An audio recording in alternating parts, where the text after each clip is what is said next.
নমস্কার, welcome to বাবার hotel. আসুন, আজকে আমরা দেখব পুঁই গাছ আমাদের বাড়িতে হয়েছে। পুঁই গাছ কাটছে আমার মা। তো এটা ছোট একটা মা ছাদ বাগান করেছিল। তো সেই ছাদ বাগান থেকে আমরা আজকে হারভেস্ট করছি পুঁই শাক। অনেকগুলোই হয়েছে, ডালপালা সাইড থেকে ফ্যাকর বেরিয়েছে অনেকগুলোই।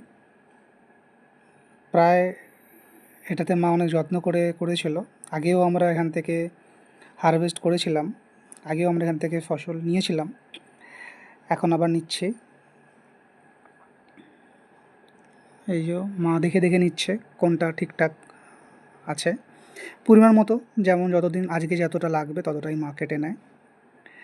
তো এমনি করেই আমরা করি, আর চেষ্টা করি যতটা নিজের বাড়ির জিনিস বানিয়ে খাওয়া, বাড়িতে নিজে থেকে ওগানো নিজে। তো এইগুলো 4টে ডগ মা কেটেছে মনে হয়। এই যে 4টে, দু হাতে দুটো, কত বড় বড় হয়েছে, পুরো মায়ের সাইজের মতো, পুরো মায়ের হাইটের মতোই হয়ে গেছে,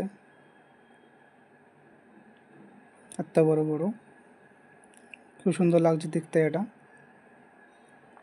এটা আজকে আমাদের হবে পুঁই শাকের চচ্চড়ি।